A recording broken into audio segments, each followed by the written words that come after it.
Vamadeva Bhadram Pashye Makshabhiryachatra Sthireirangai Tuštubagum Sastanubhi Vyashema Devahitanyadayuhu Om Shanti Shanti Shanti.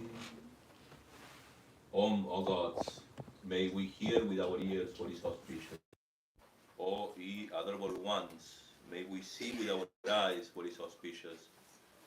May we sing praises to ye and enjoy with strong limbs and bodies the life allotted to us by the gods. Om, peace, peace, peace. For me, to be a saint, says Thomas Martin, means to be myself. This American mystic, Thomas Merton, he says, for me to be a saint means to be myself. Therefore, the problem of sanctity and salvation is in fact the problem of finding out who I am and of discovering my true self.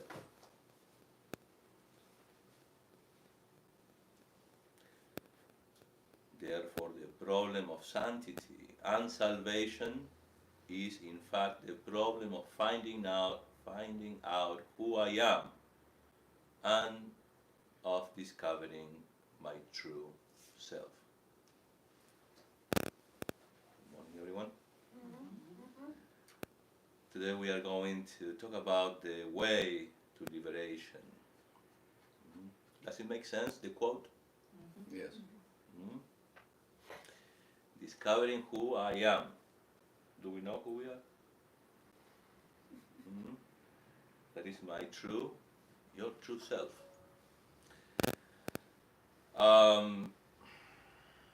Yesterday we talked about the unconditional or constant surrender, where we discussed the need to have a relationship with that ultimate reality we call God. Knowing that the world is subject to change, we are advised, we are encouraged to stick to that never changes. We call that God. We talked about the need to lead a dharmic way of life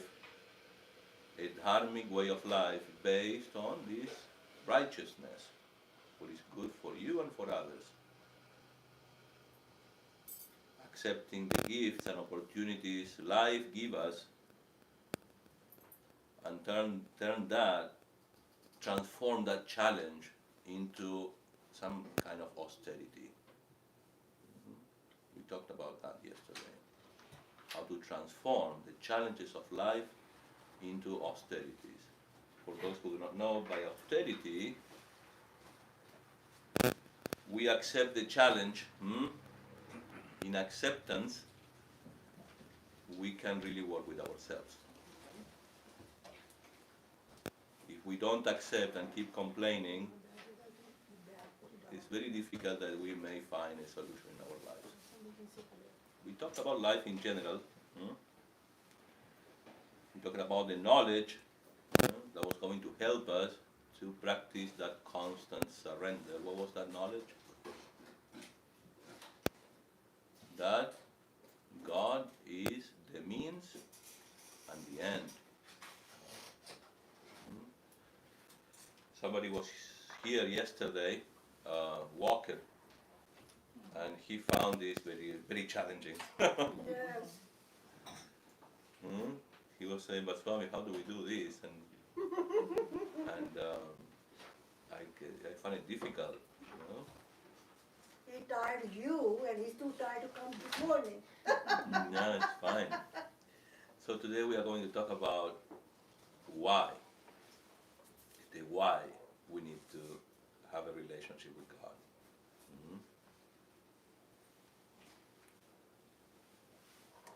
In the Bhagavad Gita, in chapter number 7, verse 1, Lord Sri Krishna says, Maya Saktamana Partha Yogam Yunjan Mana Madashraya Asamshayam Samagram Mam Yatha Nyasyasi Tachrunu. Now listen, O Arjuna, Krishna says, how, with the mind attached exclusively to me, the unchanging reality, and surrendering to me through the practice of what we call yoga. We talked about this yesterday. The yoga was the yoga of the right attitude, the yoga of attention, the yoga of love and care. We give it a name in our tradition. We call that bhakti yoga. But in reality, what it is nothing but having the right attitude towards the Lord, and give Him your best, the best of your attention, the best of your efforts. He says, surrendering to me through the practice of this yoga, always connecting your thoughts with me. You can know me completely. So we have it served here, really. If you have doubts on what to do in your spiritual life, it's clear. This will repeat again and again. Krishna constantly encourages all of us to get hold of Him as a principle, not as Krishna, as a principle. Yesterday we kind of defined a little bit what God is. God is the highest thought we can conceive with our human minds. The highest thought we can conceive with our human minds. And there we can find common ground, regardless of his name or her name, and shape or form. The highest thought we can conceive with our human minds, that is the principle of God, who is in charge of everything, in charge of all these laws, the one who puts harmony to all these laws of life, because there are certain laws. And so Krishna encouraged all of us to have a relationship with that reality, that principle, in the form of Krishna. Could be in the form of Jesus, in the form of Buddha, or whoever you want. We also talked about that the concept of God, in a way, because it comes from us, it's our own conception. We are introduced to the idea of God in different ways through a religion. We are born in a religion and we are introduced to God. But we never, maybe you did, we never stop to question that. What is God? Those who were raised in Christianity, were introduced to God through Jesus or Virgin Mary in the case if you're a Catholic, right? And through them we can relate to the principle of God. Jesus said, I am the way, he who comes through me will reach my Father. Always think of me, be devoted to me, says Krishna, worship me and offer obeisance to me. Always think of me. Doing so, you will certainly come to me. This is very important.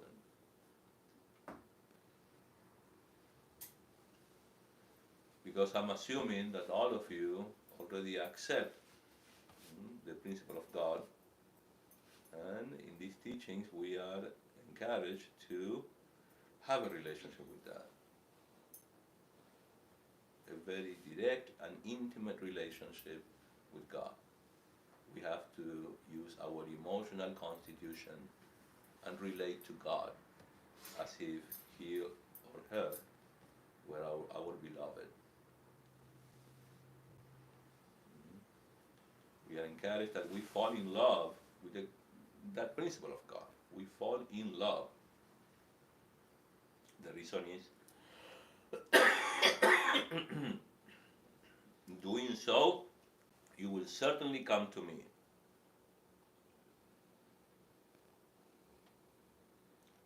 Do salutations to me, worship me, you will reach me. Hmm?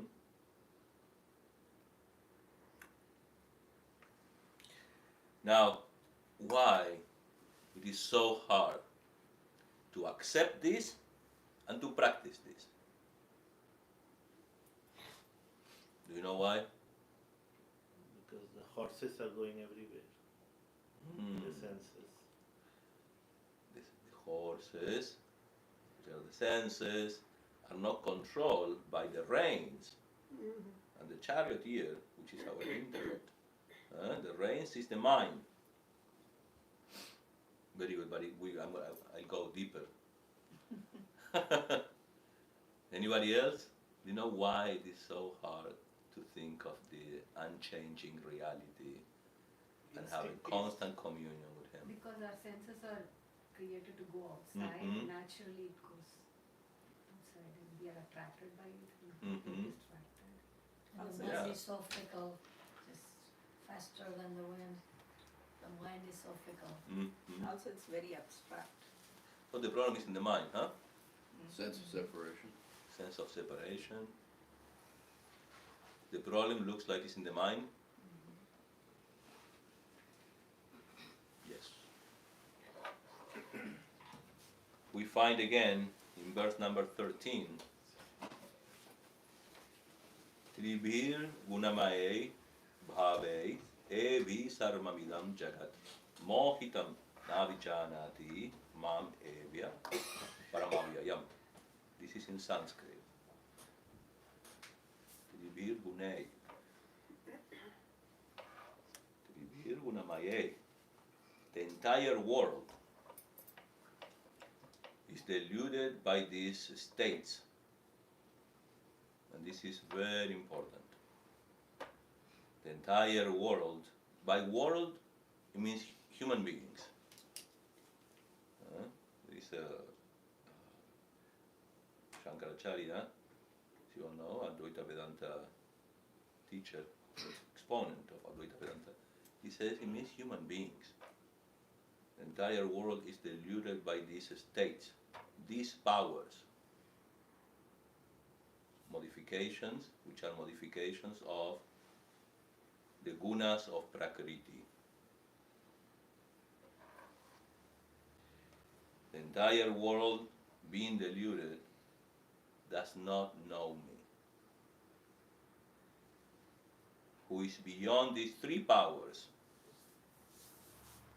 does not know me. Who is changeless, who is changeless and distinct, immutable from this modification, these three powers. Therefore, the Lord is beyond the three gunas. Now, us, the entire world, is deluded by these three powers. Were you familiar with that? Do you understand what it means? There are three invisible forces, powers, that are responsible for our thoughts, that are responsible for our likes and dislikes. These three forces are constantly fighting with each other. So it's not you. When you identify yourself with your moods, these forces are acting in your mind. And you say, I'm tired, I don't feel like doing anything, or I feel very good, I feel light today, I feel I can focus. The modifications of the three gunas produce varieties of likes and dislikes. Now, this is our problem. They are responsible for our thoughts, and therefore we experience the world And we fall in love with things. Oh, I like this, I dislike that. Mhm. The likes and dislikes are responsible for our personality. If I ask you, who are you? And you say, oh, you would start sharing your likes and dislikes. I am like this, I am like that. Hmm? I enjoy this, I do not enjoy. Huh? So you reject and you embrace. That's the basis of our personalities. Hmm? Is it clear? Likes and dislikes. In Sanskrit is raga and dvesha.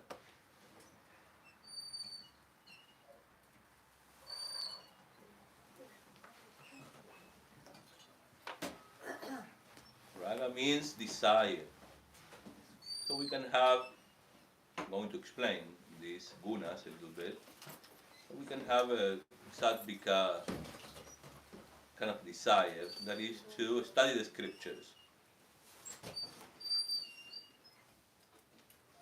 Or rajasika desire. Hello, welcome. Hello, thank you. Okay, yeah, that's for Thank you, you. I think. Merci. Come, come, come. Okay. You're helping her. Okay, good. So most of you are familiar with these concepts, Rajaguna, Tamaguna, Sattvaguna. I will explain for those who are not very familiar. But a Tama desire manifests in the form of ignorance and delusion, confusion. It's also said that it's the root of the inability to think clearly. Good job. Good job. The world is deluded by this, Shankara calls it mohita, lack of discrimination between what is real and what is unreal, what is eternal and what is non-eternal. Mam na avichanati. Nobody understands me being carried away by these three forces. They don't recognize me even though I am not different from them. Essentially, I am changeless. He's beyond all the transformations of the stages of life, birth, growth, getting older, and eventually this body will die. He's beyond that. Now, looks like we have a problem, and the problem is that we are unable to see with clarity this ultimate reality we call God. See, by seeing, I don't mean with your eyes, perceiving this reality because of the gunas.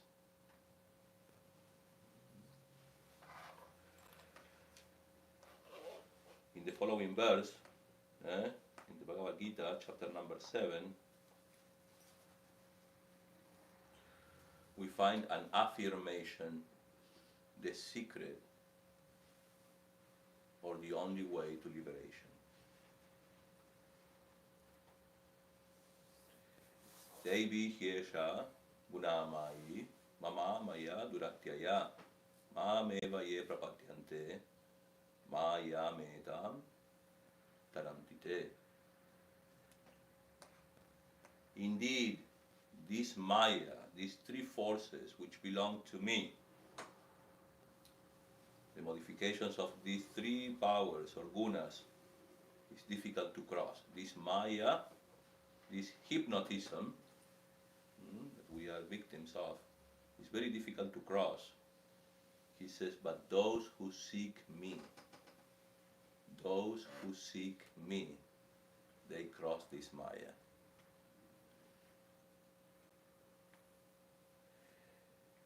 verily, this divine illusion of mind, the illusion is this confusion that we experience, that we go outside and we are unable to detach, separate ourselves from the changing reality. We believe and accept I'm this body. That's a belief. It's not true. This is a vehicle. Just like when you sit in your car and you start driving it. Verily, this divine illusion of mind, constituted by the gunas, is difficult to cross over. Those who devote themselves to me alone cross over this illusion.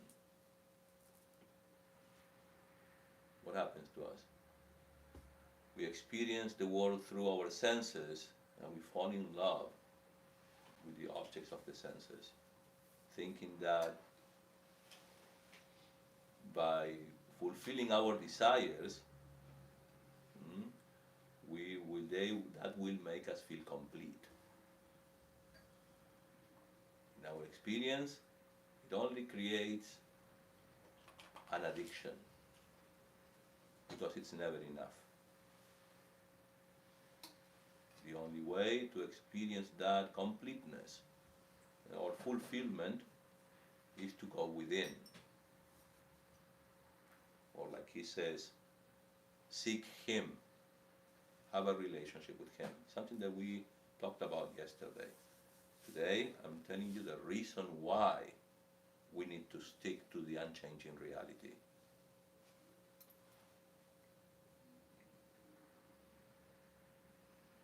Sometimes we're just encouraged to have a relationship with God, but there is a reason. Because he's beyond these three powers. It is a divine illusion. Take refuge in me completely. The conditions of the mind are products of the qualities of Maya, Rajas, Sattva, and Tamas. They manifest themselves as mental modifications that obstruct the recognition of the Lord. Obstruct the recognition of the Lord. That's why we can't see it, we can't perceive it. The only thing that we perceive is duality.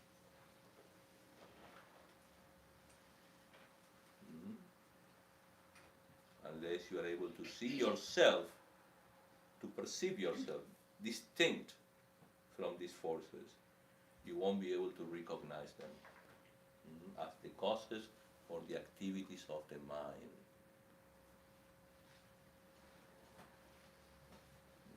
But those who seek me cross this Maya. Therefore, we are encouraged to seek what we call Paramatma, the highest truth, with our whole heart and soul. There must be love and there must be commitment.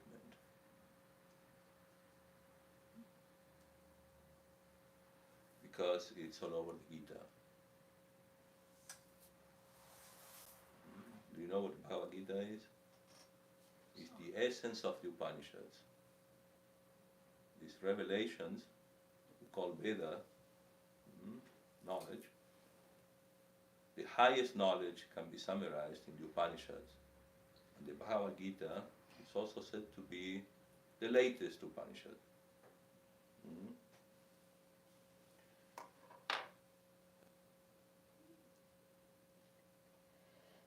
The Upanishads is very important because we find the answer to the fundamental questions of life.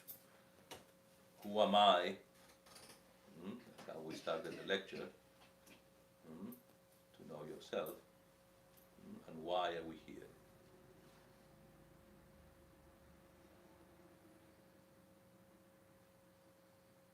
The person who decides to be emotionally connected with that reality we call God can only cross this ocean of Maya. Mohini means the one who deludes or confuses. As we have seen, the conditions of the mind are products of the qualities of Maya. According to Shankaracharya, Mohini is the one who deludes. Luring all of us.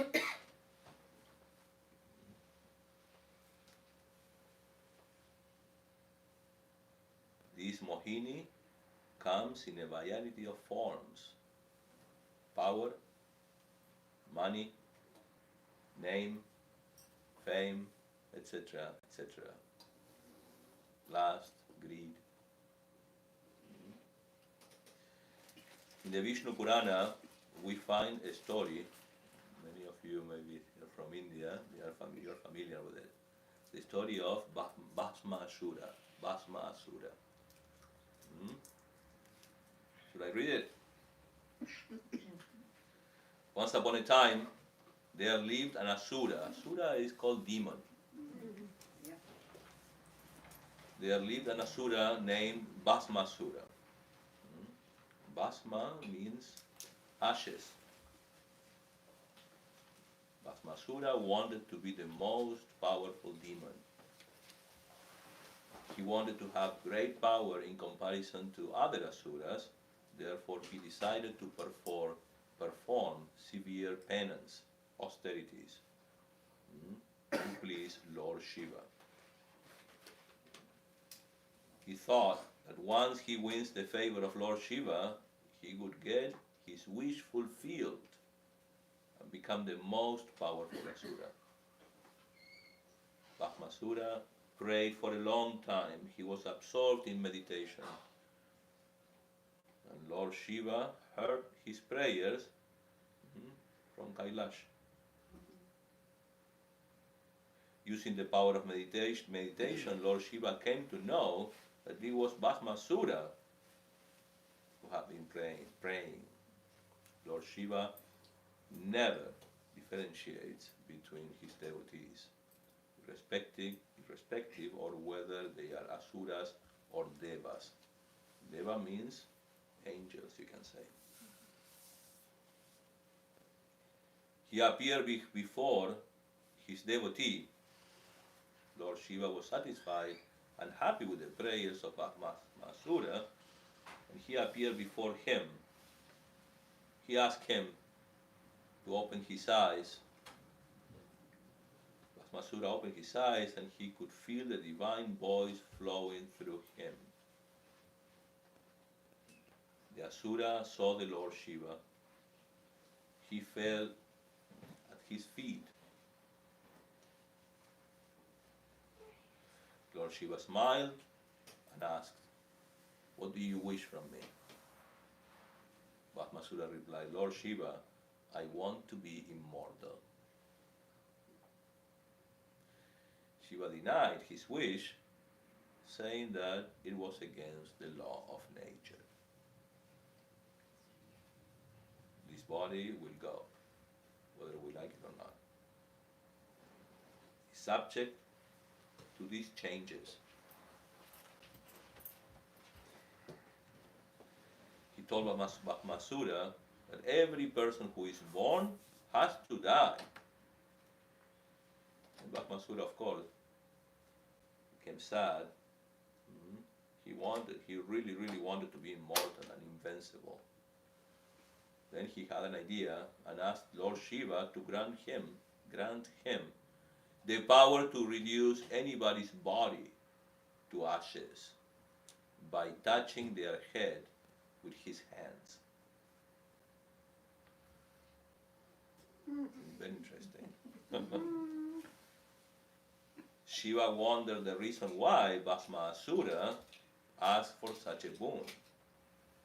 Lord Shiva remembered that Bhasmasura had prayed well and he was duty bound to grant any wish that Bhasmasura asked for. Shiva granted the blessing and fulfilled his wish, unaware of his mistake. Bhasmasura laughed. Bhasmasura laughed and told Shiva that he was more powerful than him now, the Lord himself. He told him that he could burn him down to ashes if he wanted. Shiva was surprised on hearing this, but Masura told Shiva that he wanted to test his power with him. He was going to place his hand on Shiva's head. So Shiva began to run. Desperation. And Bhasmasura behind him with his arms raised, You can imagine that. Shiva would be reduced to ashes if he allowed the Asura to touch his head.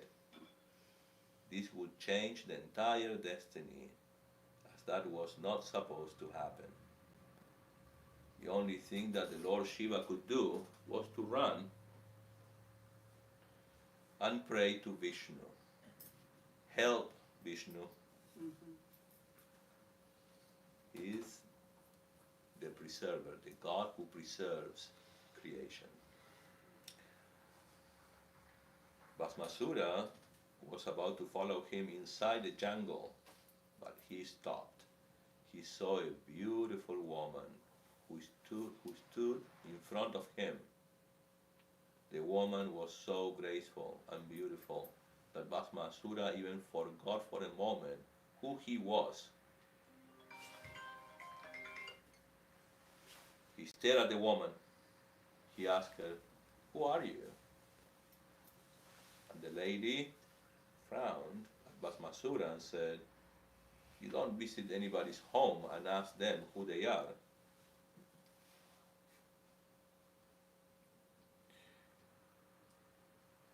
"You can ask me now, who are you?"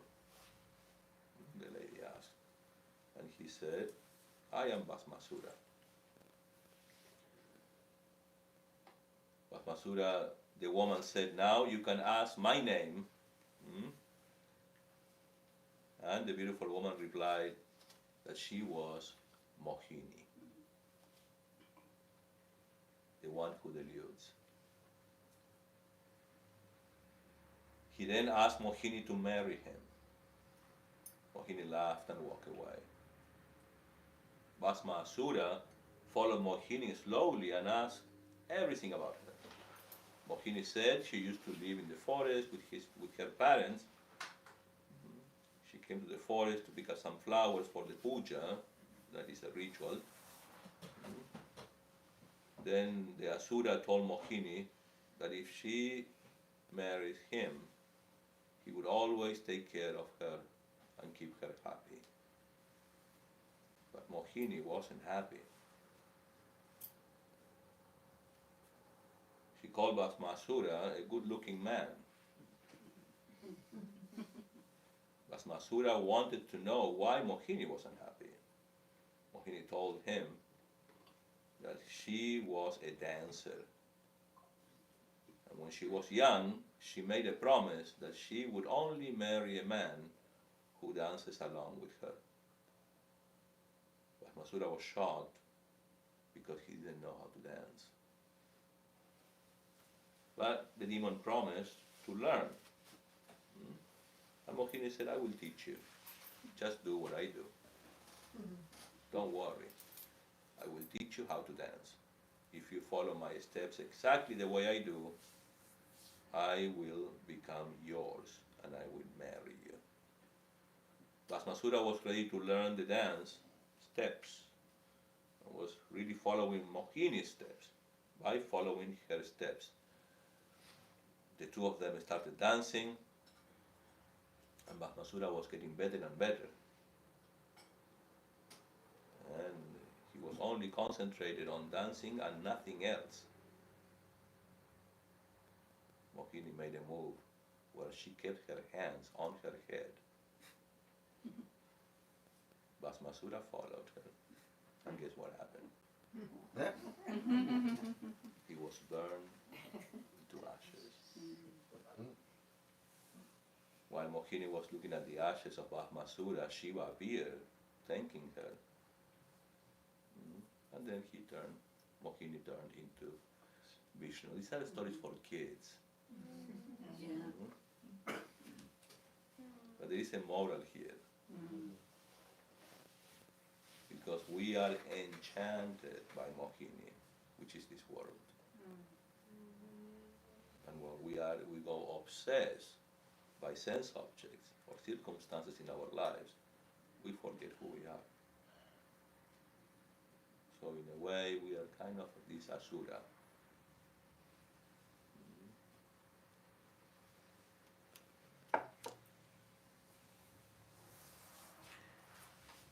In verse 15, Krishna says that those who do not seek Ishvara,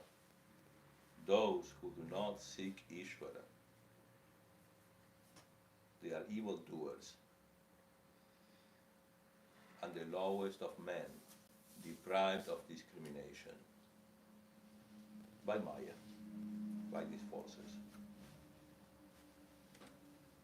An asura is somebody that entertains cruelty and truth. Sura means those who indulge in good things. Sura. Sura is the opposite. They have the tendency to hurt others. Carried away by wrong values, they give themselves to the life of an asura. Those who do not seek Ishvara are asuras. They only think of themselves. They have a body-centered life, not a God-centered life.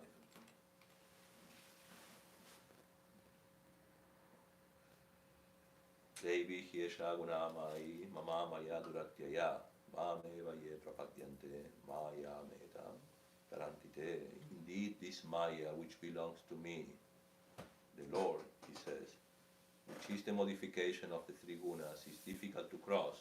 Those who seek me, they cross this maya. There are three powers that create attachment to the embodied being. Three powers that create attachment to the embodied being, all of us, that manifest in this phenomena. We don't get to see it or see them, but we can infer them. One of them is called Raja or Rajoguna. That power increases one's greed and expresses itself in the form of anxiety, stress, irritability and restlessness, attachment and longing for satisfaction of desires, difficulty understanding spiritual teachings. The mind is too restless to understand. The second guna, or power, I like to call them powers. It's called Tama or Tamoguna. And it's basically the lack of discipline.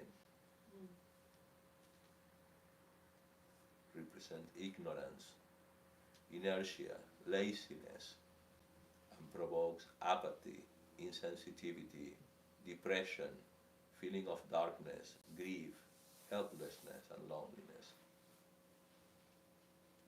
These are emotions that we all experience. Whenever we experience these kind of feelings, you should know Tamaguna is in charge of your mind. This power took charge of your mind, and you cannot see with clarity. There is darkness. There is apathy. You are lazy. It can also be clumsy because there is no attention. At last, we have the third power we call Sattva Guna.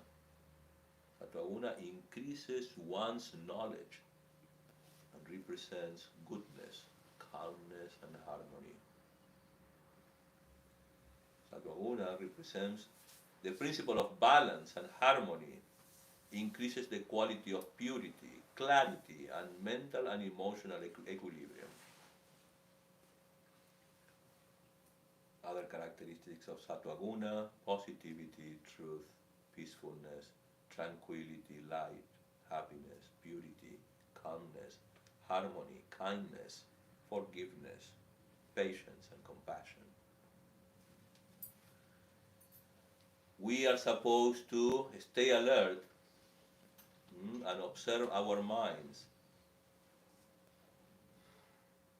These three powers are constantly fighting with each other for dominance.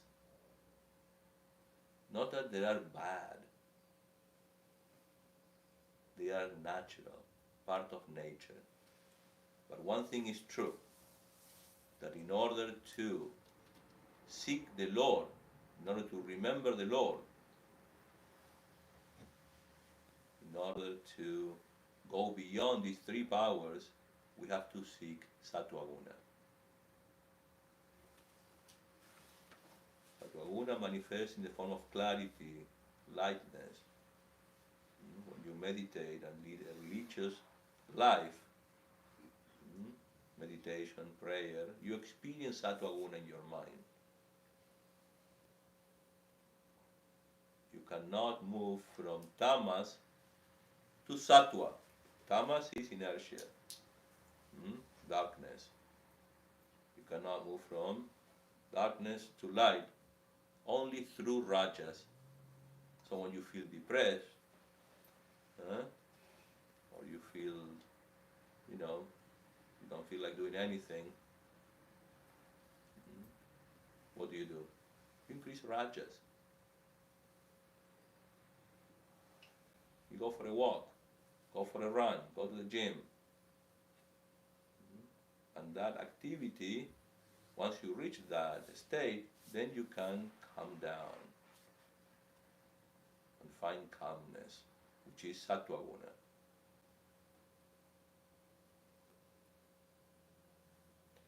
The three gunas bind this jiva. The three gunas bind the jiva. Jiva is embodied being in this samsara.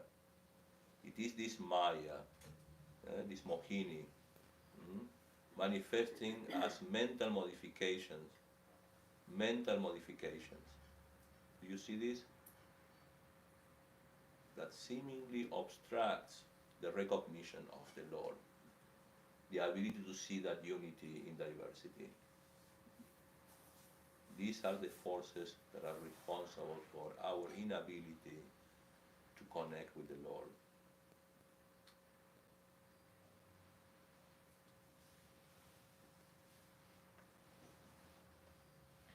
That has to be overcome, and the reality has to be seen as it is.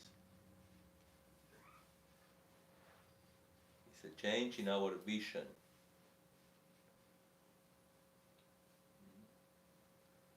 One needs to go beyond these three gunas and become Trigunatita, beyond these three gunas. One who is beyond the characteristics, one who is beyond the three characteristics, the human qualities, namely sattva, equanimity and balance, raja, energetic activity, and tamas, dullness and inertia. Needs to go beyond these qualities. Maya belongs to the Lord. Maya belongs to what we call Ishvara. But Ishvara is not affected by these powers. Because Ishvara, the Lord, is unchanging, like us. Our real self is also unchanging.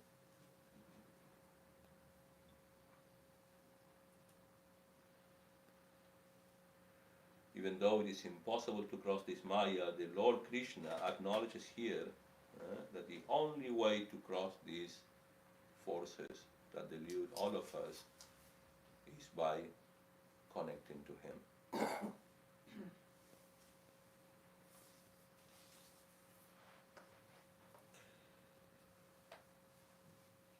These gunas or powers are responsible for our thoughts. And we experience the world and we become wanting people. We want all the time. I want to be happy. This will make me happy. It's never enough. The second problem, first problem is that we want. The second problem is that we sometimes we don't even know what we want. It happens to all of us. Sometimes you want something and I don't know exactly what it is or what to do. Mm?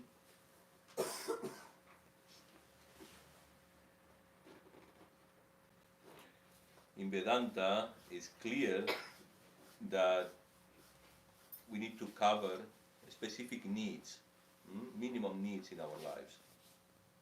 Security,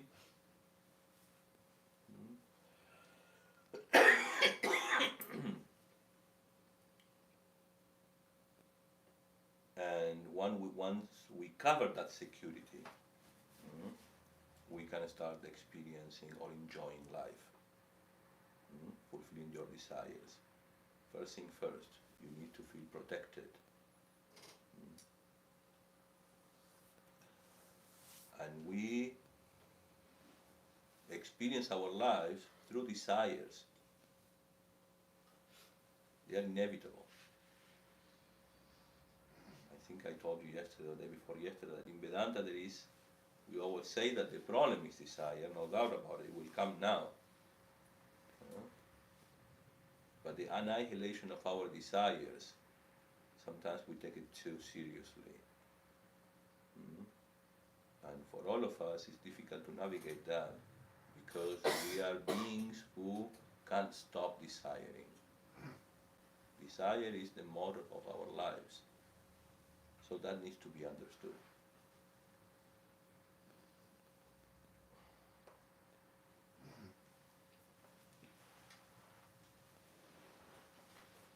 Because of that, I'd like to talk a little bit about desires.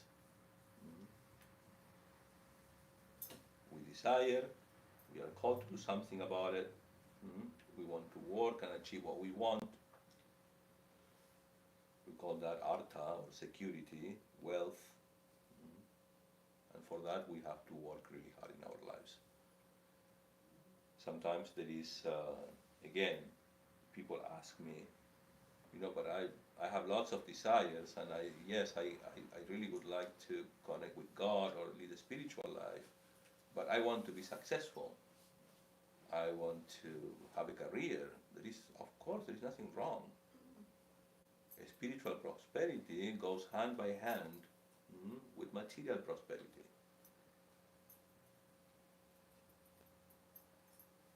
So it's not that they are different in a way. The only problem is our minds, how we perceive the so-called prosperity.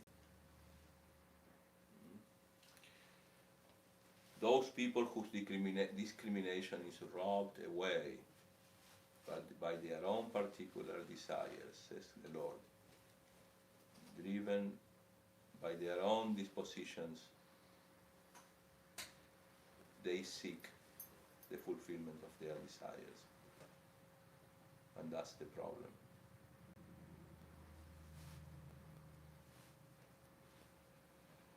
The desire for knowledge doesn't arise in them.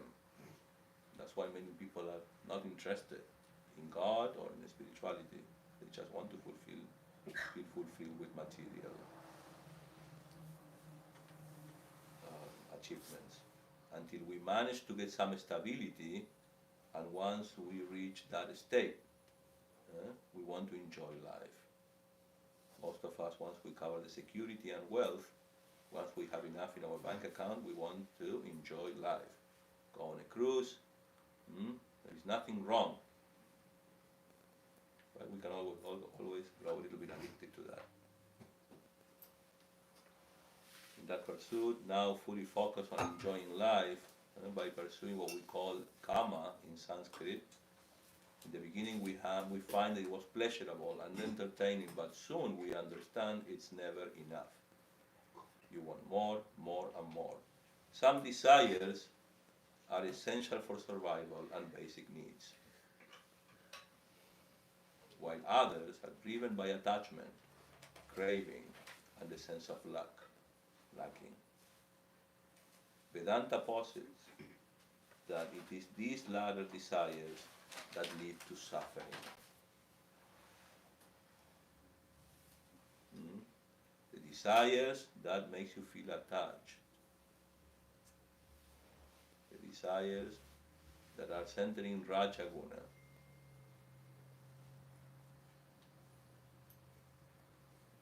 And eventually that desire will lead you to Tamaguna, where you experience delusion. It is important to understand the nature of desires and their impact on our human life. We have to distinguish between those desires that bind us and desires that don't bind us. Hmm? And for that, we have to be very honest with ourselves. The binding desires can lead to suffering and bondage, while the non-binding desires are relatively harmless. Binding desires are those that have a strong hold on our minds. They are characterized by compulsion, attachment, anxiety and fear, disappointment and sorrow. These binding desires create a cycle of craving. And you renew this craving. This cycle keeps us bound to the world of experiences and prevents us from realizing our true nature, which is pure consciousness and bliss.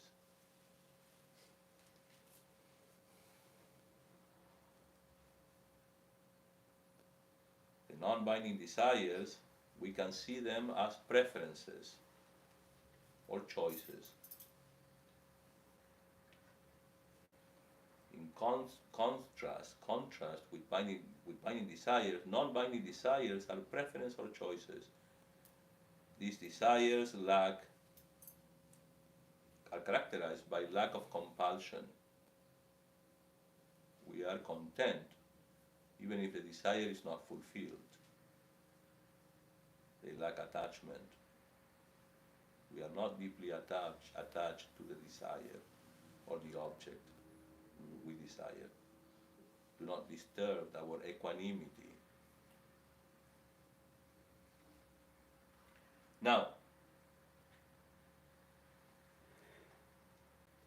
the moment we identify these desires, we as spiritual practitioners, we are supposed to convert those desires that we crave so bad, and stick too much, into non-binding desires.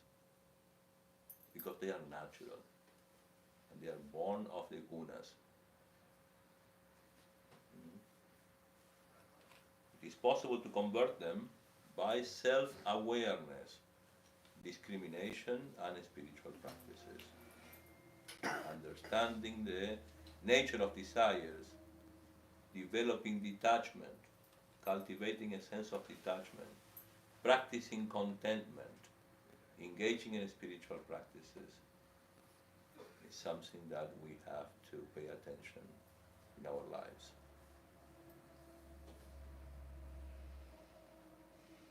Because living in this world, you cannot avoid to desire things. And there is nothing wrong. The problem is, are they binding you? Have you become a slave of your desires? Yesterday we talked about by having a relationship with God, by having a communion with God, we were going to offer everything, our lives, to God. And if we are supposed to offer anything to God, we are supposed to offer our best, the best we can do.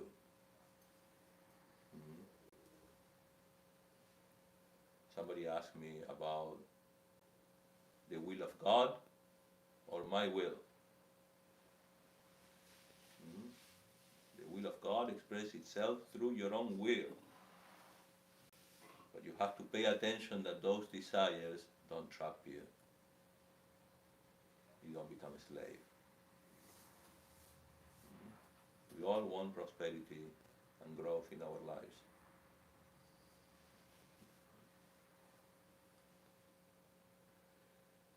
If we allow these binding desires to overcome our minds and our hearts, we won't be able to seek the Lord. And He is the only way to cross this ocean of Maya. What we call the Lord or God is the only unchanging reality. And He said before that He's not different than any of us. God manifests through us, through all of us, as us. God itself manifests Himself through us as us. As Samrat, John, what is your name? Linda. Linda. God manifests Himself through Linda as Linda. Now, the problem is what maybe, I don't know, you may say, right? But that God is limited by all the conceptions of Linda's conceptions, by all the ideas and labels you have accepted upon yourself and about you. So the goal of life is to let God manifest through you fully. That's why our job is to dehypnotize ourselves. We are instruments in the hands of God.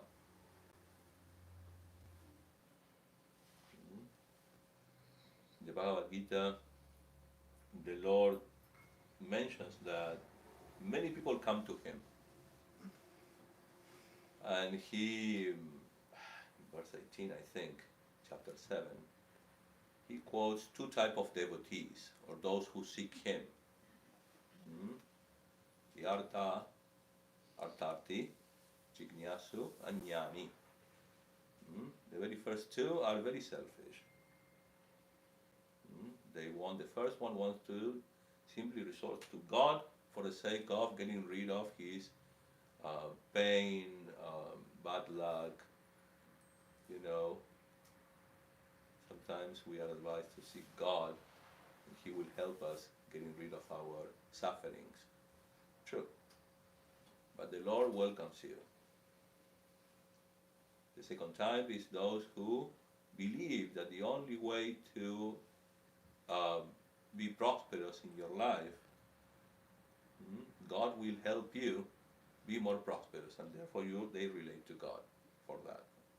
Please help me be rich and wealthy. The third type of devotee is called Jignasu.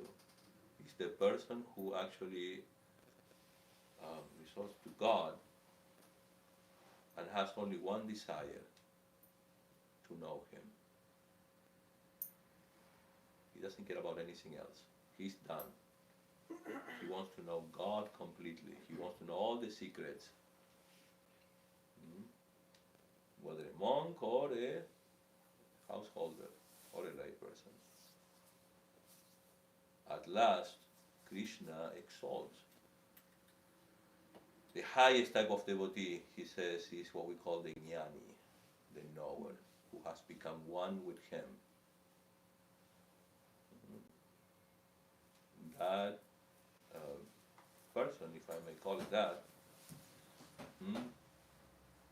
has understood his identity with that ultimate reality. The goal of Vedanta is to find that connection between, or identity between the jiva, or the embodied being, with that of Brahman, what we call God in Vedanta. This jnani, this devotee, has mastered himself,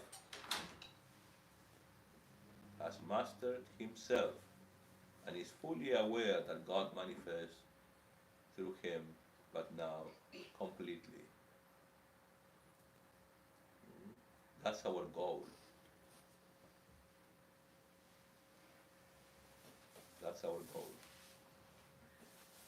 And the only way to achieve or become a jnani is by getting hold of the Lord. That's the reason why we need to stick to and have a communion with God, a God-centered life. In our scriptures, we basically says that God is everywhere. Swami Dhyanayogananda says God is a circle whose circumference is nowhere and whose center is everywhere. We are also a circle whose circumference is nowhere and whose center is in our body. So our job is to connect with that ultimate reality, we call God, to expand, not to contract.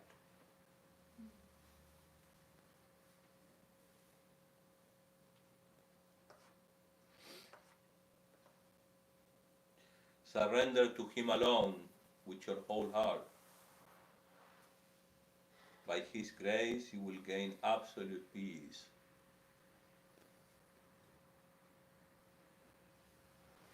What we are craving all the time in this life is peace. When we don't know what we want, you should know that all you want is peace.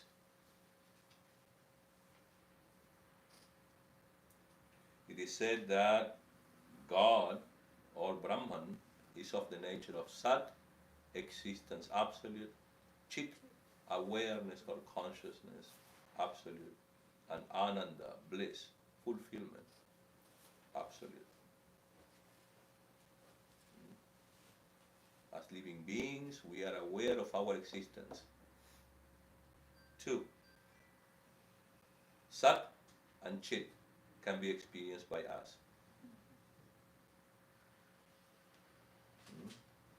Of course, we limit ourselves by our bodies. But we experience Sat and Chit.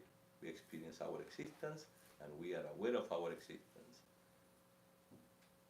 And all we are looking for is that fulfillment that manifests in the form of peace, eternal peace. And that's exactly what we are looking for in the senses, in the sense objects. That Ananda that is within us, that is our own nature. That should be clear with you. When you fall in love, you are falling in love with yourself. The person who you fall in love with is nothing but a means. It creates an atmosphere for you to feel your own self.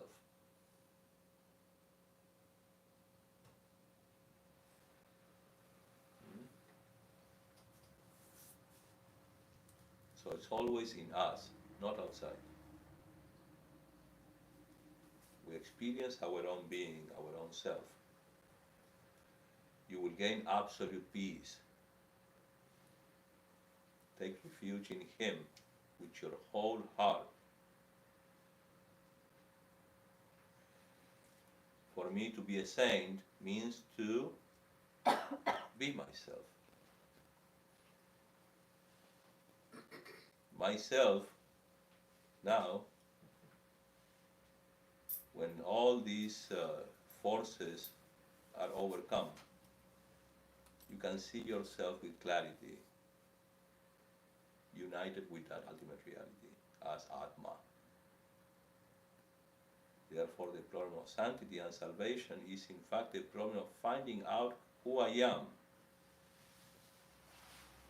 The problem of life is to understand who we are. What are we doing here? All we are looking for is for peace. We are looking for peace and satisfaction. We will not find that outside, who is constantly changing. the reality that is constantly changing. We can only find that in our own beings. When that happens, we discover our true self. We can live in this world, deal with all sorts of desires, and not being attached to them. Until then, stick to God.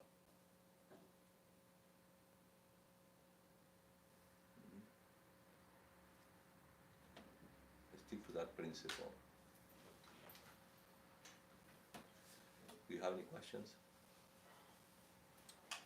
So, I mean, like you said, like devotion is necessary, or, like you have to stick to God. So God is within us. So, like the one way to reach that God is from like doing meditation, right? But,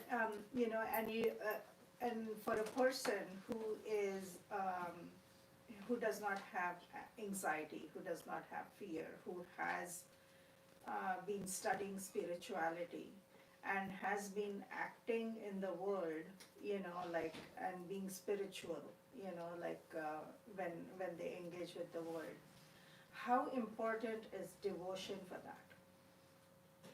Engage with the world. You see, devotion is an attitude. Devotion can be also expressed as commitment. When you are so devoted to something, you are committed to something. So that needs to be understood. That's why I need you to understand the importance of this message. The only way that we can truly stay calm and see the bottom of the lake of our minds is by sticking to something that never changes, which is the idea and principle of God. So if that is clear to you, you just make a decision. Just make a decision and just apply devotion. We are all, as human beings that we are, we all have an emotional constitution. When you fall in love, you can't stop thinking about your object of love, right? What if you don't have that kind of emotion where, We all have it. Oh, we all have it, okay. We all have it. We need to understand the reasons why you have to make these connections. In the beginning, there will be some effort. You will create a space where you can connect with that object of your meditation or the principle of God.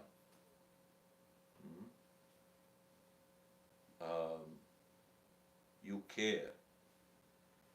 So we relate to God through symbols, images, right?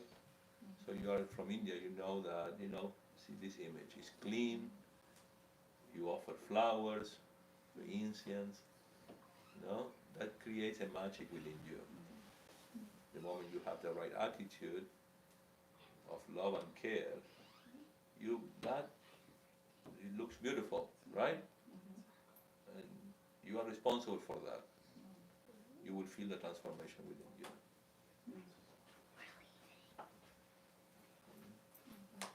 So it's all about how we do it. How we do it and with what spirit, what is our attitude.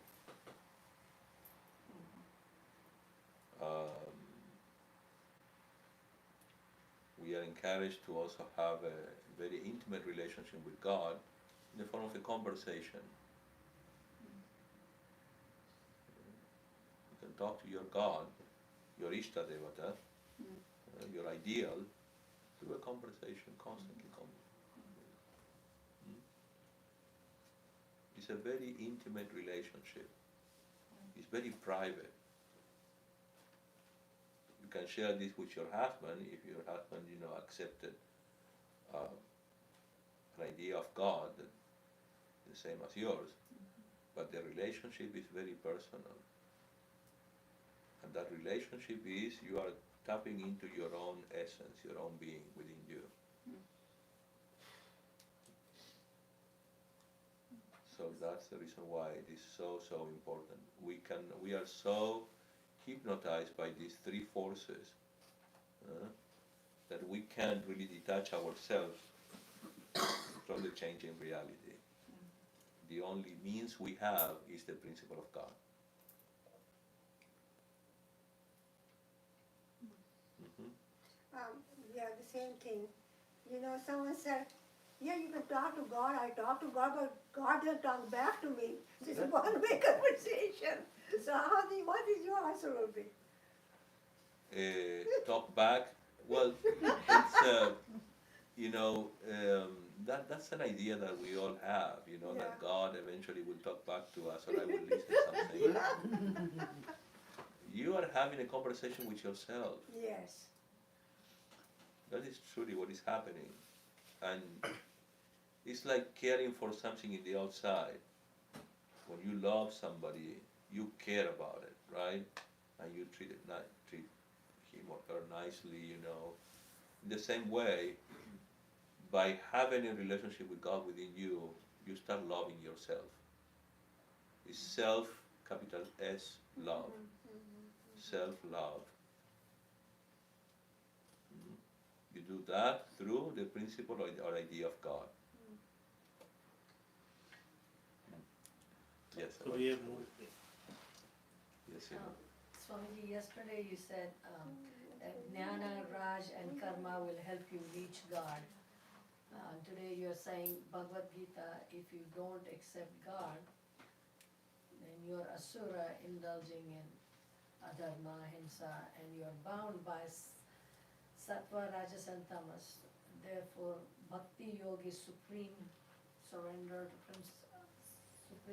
principle. Well, it's something like that, not completely like that. So anybody in this world who does not seek that ultimate reality within himself will behave, whether you like it or not, as a very selfish person. And a selfish person who only thinks about himself and nothing else is an asura. So until you accept this and you start your relationship with God, you will behave like a demon. And there is nothing bad. I mean, you don't have to be scared of that. It's just the moment you accept, mm, as the verse says, seeking God, then there is a transformation. You stop being the center of the universe. We are naturally born selfish. The moment we are born here, we want the best for us, or for those who we love, or consider ours. So there is nothing wrong in accepting that sometimes we behave very selflessly. But spiritual practices help you observe your behavior and habits. And you do that through yoga. Yoga are different means. Um, I don't like to, put drawers, or just box them. Raya yoga, karma yoga, jnana yoga, bhakti yoga. I think the yoga is just one. You need to transform your life by any means, and you should be able to customize your yoga practices. Anything that helps you stay connected and in union or communion with God is yoga. But it is essential, excuse me, that we get hold of that principle of God. Otherwise, we are slaves of this mohini. We'll continue living in this life hypnotized and lost. I live in very close to Los Angeles. And when I go to Hollywood, not all the time, but occasionally, I take some devotees or friends who want to visit, Hollywood Boulevard. Oh my God, people are just so lost. And so going outside, they lose themselves, and then because they don't have anything to get hold on tight, what they do is they start doing drugs, and they lose themselves. You can see that their eyes are just lost. It's very painful to see that.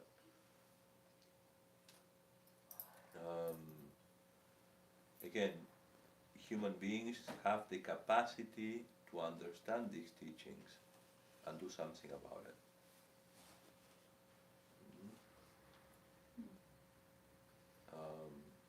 Know that when you resort to God or you commune with a God, in whatever shape, whatever name, you are having, you are giving way to have a relationship with yourself. And there only you will find real peace. Inner peace. That's all we are looking for in the outside world, the material world. Give me satisfaction. Do you find it? It's never enough. Yeah, that's beautiful when you said that when you're praying to God, you're actually praying to the self You that are- is within you. Yes. Yesterday, Swami Sudhita and I had a talk. We were talking to, ourselves actually. I said, okay, let's go read something. And we opened a page exactly that.